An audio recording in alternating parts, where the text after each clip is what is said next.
வாங்க நம்ம பட்டூஸ் கிச்சனில் ஒரு சூப்பரான டேஸ்ட்டில் முட்டை குழம்பு எப்படி பண்ணுறதுன்னு பார்க்கலாம்.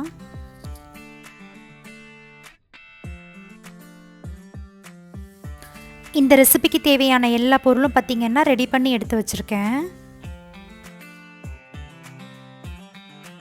வாங்க இந்த ரெசிபி எப்படி பண்ணுறதுன்னு பார்க்கலாம்.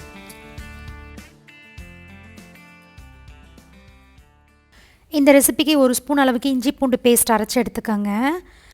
இது கூடவே பார்த்திங்கன்னா மசாலாலாம் தட்டி எடுக்கிறதுக்காக இஞ்சி பூண்டு பேஸ்ட்டையும் இதுலேயே அரைச்சி எடுத்திருக்கேன். இது கூடவே பார்த்திங்கன்னா ஒரு 10 போல் சின்ன வெங்காயம், 2 கொத்து கருவேப்பிலை, கூடவே 5 பீஸ் அளவுக்கு பூண்டு, 1/2 ஸ்பூன் மிளகு, 1/2 ஸ்பூன் சீரகம், 1/2 ஸ்பூன் சோம்பு, இது எல்லாத்தையுமே சேர்த்து பேஸ்ட் மாதிரி அரைக்காமல் கோர்ஸாக வர மாதிரி நல்லா தட்டி எடுத்துக்கோங்க.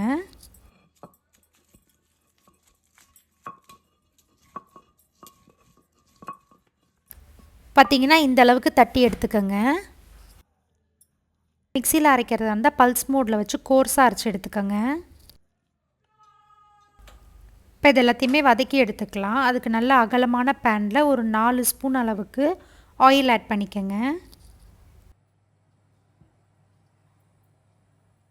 கூடவே 3 பிரிஞ்சி இலை ஆட் பண்ணிக்கோங்க. மீடியம் சைஸில் பொடியை கட் பண்ண 2 வெங்காயம் ஆட் பண்ணிக்கோங்க. நல்லா வதங்கி வரதுக்காக 1/4 ஸ்பூன் அளவுக்கு கல்லுப்பு ஆட் பண்ணிக்கோங்க. வெங்காயத்தை நல்லா கலர் மாதிரி வர வரைக்கும் நல்லா வதக்கி விட்டுக்கோங்க. இந்த ஸ்டேஜில் 1/2 ஸ்பூன் அளவுக்கு காஷ்மீரி சில்லி பவுடர் ஆட் பண்ணிக்கோங்க. இந்த ஸ்டேஜில் ஆட் பண்ணும்போது பார்த்திங்கன்னா குழம்பு நல்லா கலராக வரும். இது கூடவே அரைச்ச இஞ்சி பூண்டு பேஸ்ட்டு 1 ஸ்பூன் ஆட் பண்ணிக்கோங்க. கீரி வச்சுருக்க 2 பச்சை மிளகாய், தட்டி வச்சுருக்க மசாலா எல்லாத்தையுமே ஆட் பண்ணிக்கோங்க. இது நல்லா ஒன்று சேர்ந்து வர மாதிரி நல்லா வதக்கி விட்டுக்கோங்க. இது கூடவே 1/4 ஸ்பூன் அளவுக்கு மஞ்சத்தூள், 1/2 ஸ்பூன் அளவுக்கு தனியாத்தூள், 1/4 ஸ்பூன் அளவுக்கு கரம் மசாலா எல்லாத்தையுமே ஆட் பண்ணி நல்லா கலந்து விட்டுக்கோங்க. கூடவே அரைச்சி வச்சுருக்க 2 பழமான தக்காளி ஆட் பண்ணிக்கோங்க. தண்ணி எதுவுமே ஆட் பண்ண வேணாம். இந்த மசாலாலாம் இந்த தக்காளியிலே நல்லா வெந்து வரணும். நல்லா கலந்து விட்டு இது கூட ஒரு 1/2 ஸ்பூன் அளவுக்கு சால்ட் ஆட் பண்ணிக்கோங்க. இது நல்லா கலந்து விட்டு மூடி போட்டு ஒரு 10 மினிட்ஸ் லோ ஃப்ளேம்லேயே நல்லா வேக வச்சு எடுத்துக்கோங்க. அதுக்குள்ளே நம்ம ஒரு பேஸ்ட் அரைச்சி எடுத்துக்கலாம். ஜாரில் ஒரு 2 ஸ்பூன் அளவுக்கு தேங்காய், 2 முந்திரி பருப்பு, 1/2 ஸ்பூன் அளவுக்கு சோம்பு, கொஞ்சமாக தண்ணி ஊற்றி ஒரு திக் பேஸ்ட் மாதிரி அரைச்சி எடுத்துக்கோங்க. 10 மினிட்ஸ் கழித்து பார்த்திங்கன்னா மசாலா நல்லா வெந்து எண்ணெய் தெளிஞ்சு வந்திருக்கு.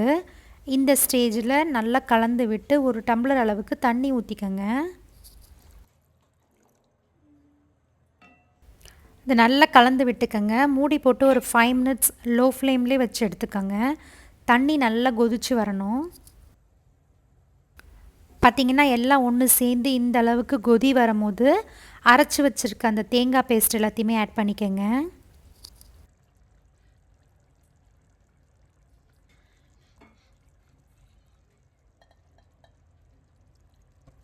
கூடவே ஜாரில் ஒரு 1/4 டம்ளர் அளவுக்கு தண்ணியை அலசி ஆட் பண்ணிக்கோங்க.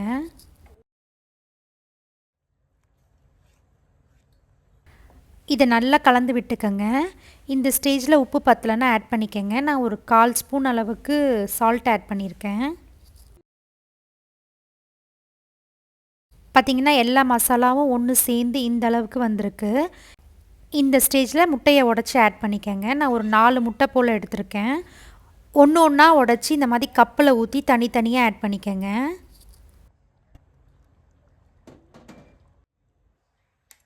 இந்த மாதிரி தனித்தனியாக ஒன்று ஒன்றா கப்பில் ஆட் பண்ணி குழம்புல ஆட் பண்ணும் போது பார்த்திங்கன்னா முட்டை ஒன்றோடு ஒன்று கலக்காமல் ஒன்று ஒன்றா தனியாக வெந்து வரும்.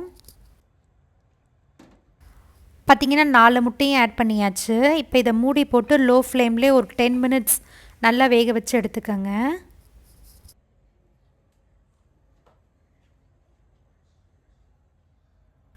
பார்த்திங்கன்னா 10 மினிட்ஸ் ஆயிடுச்சு. ஒரு பக்கம் நல்லா வெந்து வந்திருக்கு.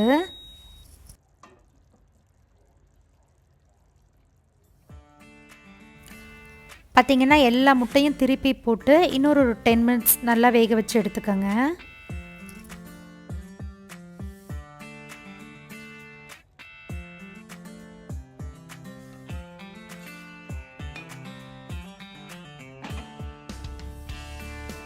பார்த்திங்கன்னா 2 பக்கமும் நல்லா வெந்து வந்திருக்கு. இந்த ஸ்டேஜில் ஸ்டவ் ஆஃப் பண்ணிக்கோங்க. கூடவே ஒரு கையளவுக்கு கொத்தமல்லியை பொடியாக கட் பண்ணி ஆட் பண்ணிக்கோங்க.